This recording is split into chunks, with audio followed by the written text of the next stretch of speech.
They ignored the fact that you got chartered flights because of this girl.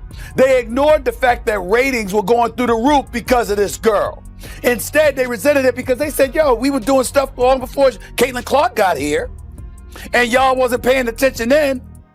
But now the young white girl comes along and y'all want to sit up there and shower all of this praise and all of this attention that was earned before she ever came along. The resentment is understandable, but it's not about Caitlin Clark. It's about what she represents. My point is, grow up. Bottom line, the WNBA had a golden goose in Caitlin Clark, and they treated her like just another pigeon. Stephen A. isn't just mad, he's delivering the wake-up call this league desperately needs. Clark isn't some interchangeable piece. She's the attraction, the face, the reason sponsors are cutting checks.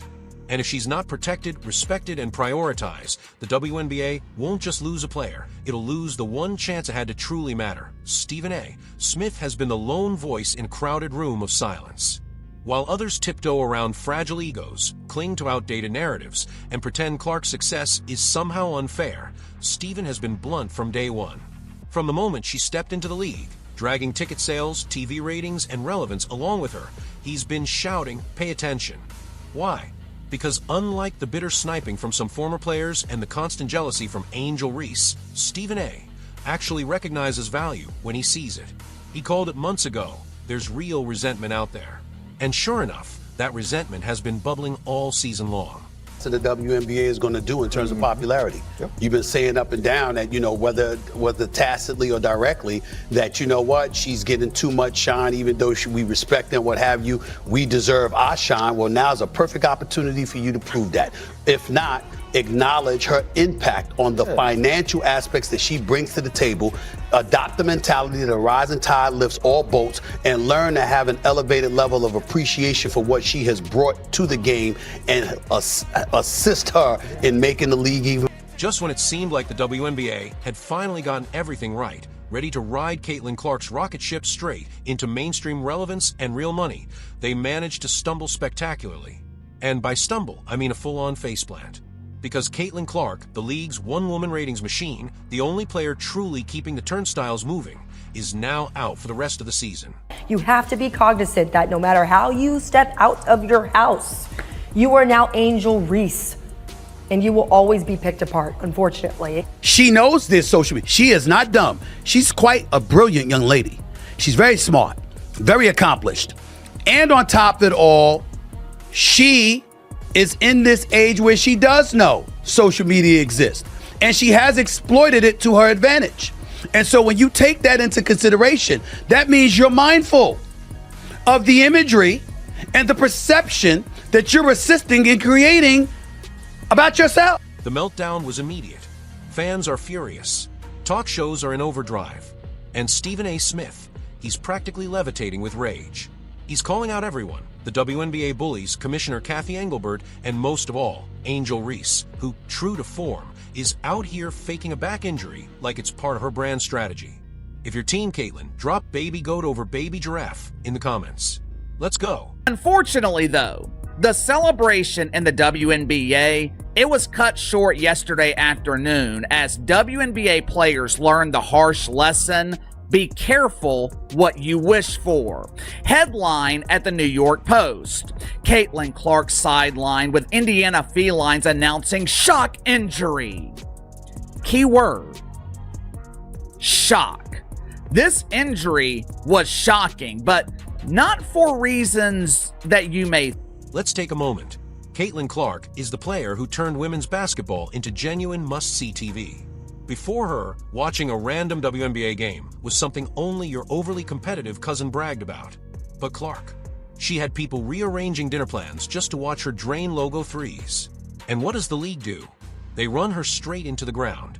The WNBA will try to spin this as business as usual, even as the product collapses faster than Angel Reese's shot selection. It's also reported a 100% increase in sales for WNBA specific merchandise. It started with Caitlin Clark. And so now that we know all of this, and we've known that for months, now we get to turn around and look and see what exactly is it that the league will do And of course, the first person to blow a gasket over this whole circus was Stephen A. Smith. ESPN's king of the mic didn't just comment, he erupted. While other league voices shuffled awkwardly and offered weak, get well soon soundbites, Stephen A. came in swinging like a one-man firestorm. He tore into the refs. He tore into the league. And he even went after the jealous players who've been throwing elbows at Clark since day one. Finally, someone said what everyone was thinking. Clark, Indiana led the league in attendance both at home and on the road. The Fever averaged 17,035 fans at home and over 15,000 on the road. 4 teams moved home games to bigger arenas when Indiana came to town to accommodate more fans. That's about Caitlin Clark. How do we know this?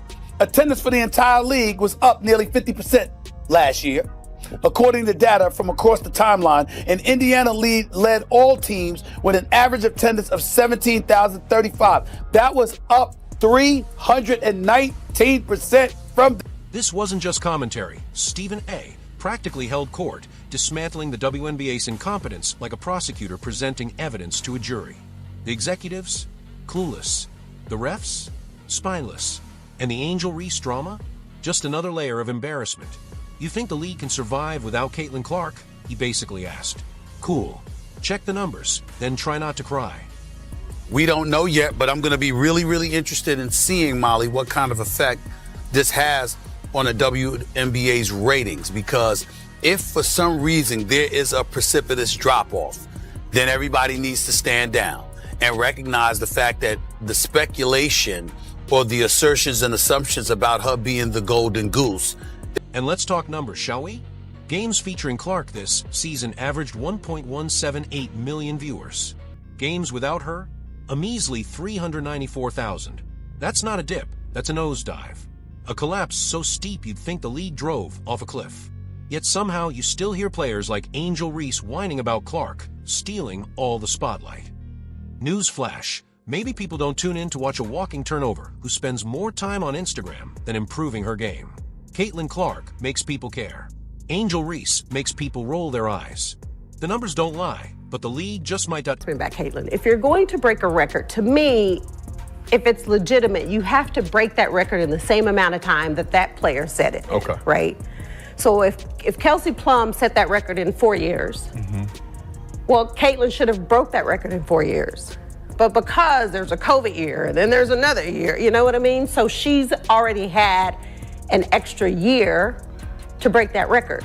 So is it truly a... Even Stephen A. didn't just wake up one morning angry about this. He's been watching the WNBA fumble the bag for months. He's seen legends like Cheryl Swoops toss shade at Clark as if jealousy were a full-time job. He's watched Angel Reese hijack every media opportunity to play the victim. And he's seen Commissioner Engelbert treat Clark's meteoric rise like some happy accident, instead of acknowledging that she's the only reason the league is even part of water cooler conversations right now. The first rookie with at least 25 points, 5 assists, and 5 rebounds in a playoff game, that was Caitlin Clark. Became the 4th different rookie to play all 40 minutes in a playoff game, that was her. I'm looking at other things.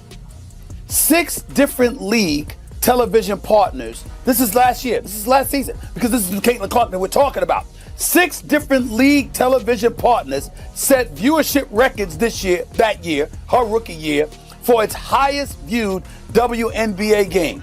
Do you know every one of those games? Engelbert's strategy, or lack thereof, is so absurd it borders on parody. The league lucks into a once-in-a-generation star, the one player capable of dragging them into mainstream relevance. And how does she handle it?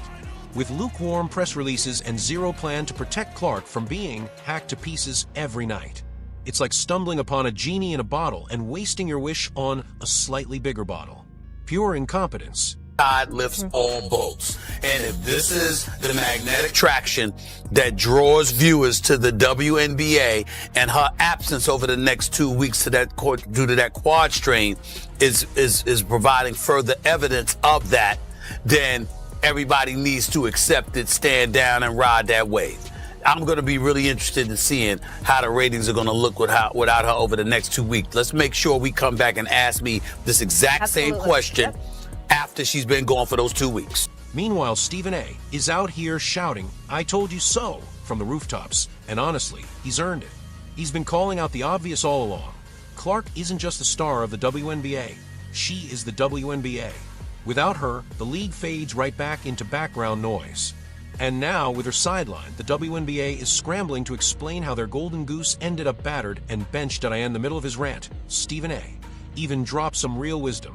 If Caitlin Clark is the magnet pulling in millions of eyeballs, then shut up, protect her, and ride the wave. Translation: stop pretending this is some collective movement. It's not. It's Caitlin Clark carrying the entire league on her shoulders.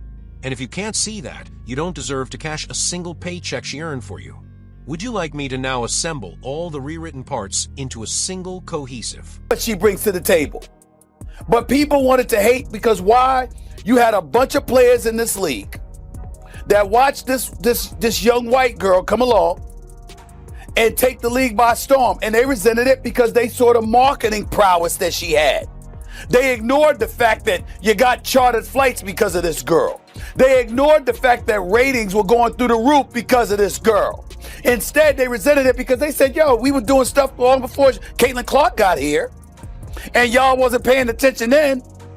But now, the young white girl comes along, and y'all want to sit up there and shower all of this praise and all of this attention that was earned before she ever came along. The resentment is understandable, but it's not about Caitlin Clark. It's about what she represents. My point. The numbers don't lie, and the receipts are crystal clear.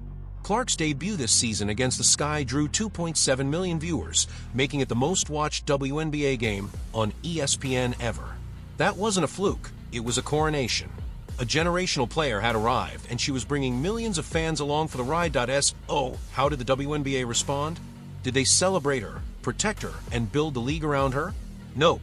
They tried to downplay her impact, as if acknowledging Clark's dominance would somehow diminish everyone else.